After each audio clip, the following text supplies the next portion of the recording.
yang orang-orang fitnahkan kepada Syekh Albani rahimahullah ta'ala yang tidak ada pada beliau. Yang sangat licik dari orang ini adalah, dan ini dapat diketahui dengan jelas, Syekh Albani betul berpendapat ba'adzan 2 kali pada hari Jumat saat ini tidak tepat karena telah hilang ilatnya. Beliau jelaskan. Syekh Utsaimin sebaliknya, khilaf ilmiah di antara para ulama.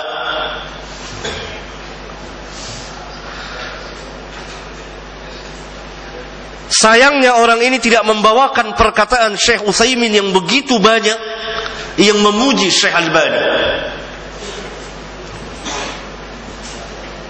Salah satunya saya bawakan saja. Ketika Syekh Utsaimin bertakziah atas wafatnya Syekh Albani kepada istrinya, bahwa umur beliau sunnah semuanya, hidupnya dan matinya berada dalam sunnah. Itu takziah Syekh Utsaimin kepada Syekh Albani.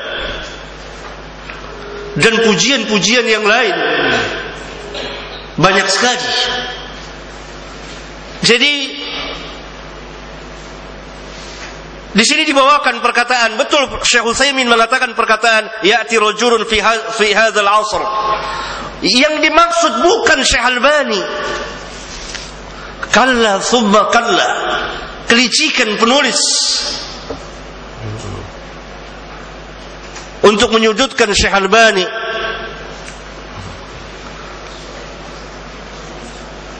Kemudian kulli syai'in halikun illa wajhu, dan mengatakan Bukhari mengkafirkan. Dari mana sarih oleh Syekh Albani yang mentahrir Sahih Bukhari, yang meringkas Sahih Bukhari, membela Sahih Bukhari.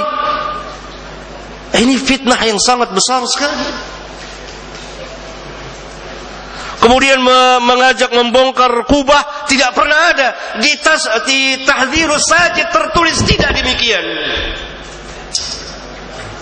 Sama sekali tidak demikian. Bukan itu, hanya dipotong-potong, dipenggal-penggal. Kenapa Syekh Albani? Karena Syekh Albani fi hadzal 'asr dia menegakkan sunnah bersama saudara-saudaranya, menjelaskan tentang manhaj salaf, menghancurkan bid'ah dan ahlinya, menegakkan tauhidullah, menghancurkan kesyirikan dan ahlinya, bersama saudara-saudara yang lain, menampakkan manhaj salaf, mendakwakan. Kami tidak mengatakan bahwa Syekh Albani maksum, tidak, ada kesalahannya. Kemusuhan terhadap para ulama ahlu sunnah wal jamaah, sampai Syekh Utsaimin dan Syekh bin Bas dan lain-lain para ulama juga terkena fitnahan. Bahkan tidak aneh, dahulu Asy-Syafi'i juga dikenal, dituduh berbagai macam tuduhan dan lain sebagainya. Oleh karena itu kita harus adil dan periksa kitab-kitabnya langsung.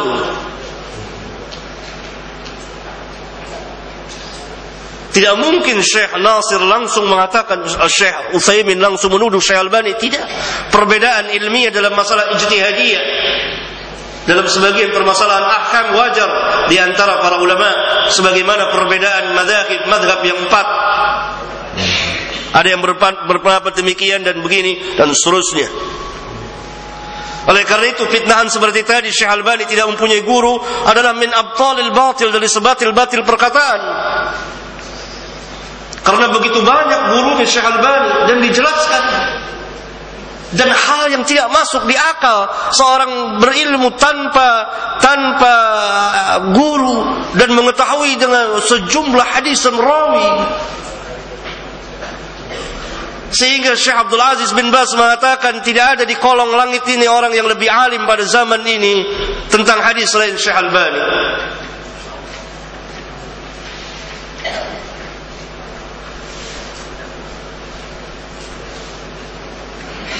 Harus ada bukti. Terus warahmatullahi wabarakatuh. Assalamualaikum. Jadi saat ini tidak bertanya, hanya ingin mengusulkan ya, atau minta pada Pak Ustaz Abdul Hakim. Mungkin kami kurang ya mencari dengan hadis-hadis. Ini penting juga bagi kami. Jadi kami minta kepada Pak Ustaz Abdul Hakim untuk memperbanyak atau disusun hadis-hadis palsu itu, disebarkan, dibagi kepada kami agar kami bisa membacanya gitu. Ya. Jadi kami tidak bertanya hanya di Surabaya. Jadi jangan teman-teman kalau bertanya sama orang dengan kepala diminta. Ini bukan berdebat tapi kita tukar pikiran. Assalamualaikum warahmatullahi wabarakatuh. Adapun saran saya telah membuat sudah lama. Hadis-hadis enggak, ini punya saya. Hadis-hadis mana dia punya saya? Ini dia. Hadis-hadis dhaif dan maudhu. Saya karang dan saya jelaskan. Saya hadiahkan tadi sama yang tanya tadi saran. Ya, ada.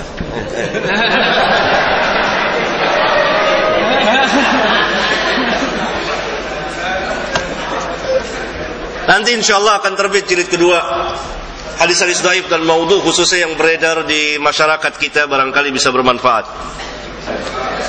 Sama saya ingin membahas Syekh Albani.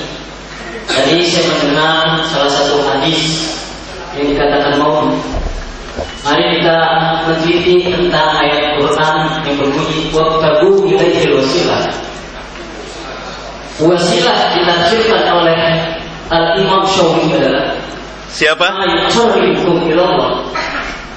Carilah wabtagu ilaihil wasilah, carilah kepada Allah wasilah. Ditafsirkan oleh Imam Syafi'i adalah sesuatu yang mendekatkan diri kepada Allah. Apapun perbuatan yang mampu mendekatkan diri kepada Allah, itu menurut Imam Syafi'i adalah wasilah. Terus orang yang berziarah kubur, orang yang bertawassul dikatakan musyrik.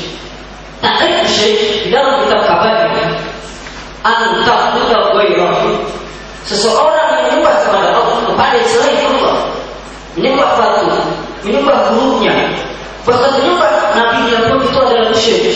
Tetapi orang yang mempunyai keyakinan hanya kepada Allah dia menyembah, terus dia mendekatkan diri melalui para nabi, para Rasulullah. Di dalam kitab Kabair bab tentang musyrik itu tidak termasuk musyrik. Bahkan disyaratkan oleh kitab Jawahir, saya lupa pengarangnya, Al-Imam Basuki pula dalam kitab Ummul Baraqin sama, dan Imam Syuki satu. Imam Syuki adalah murid Imam Syafi'i. Mengatakan di dalam kitab Tadhibul Qaul. Siapa ulang? Imam siapa? Imam Syuki. Imam Syuki muridnya?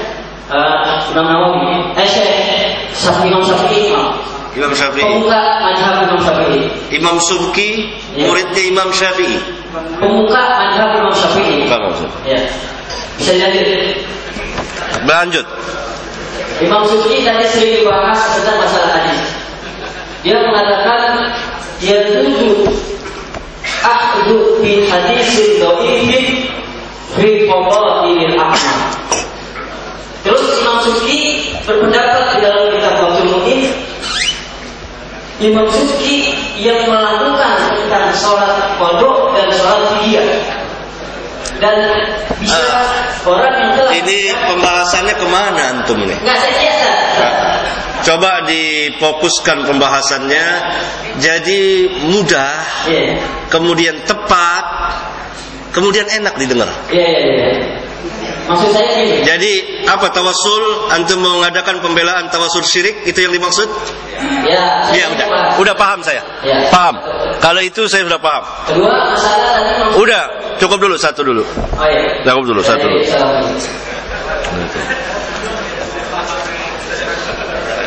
Paham.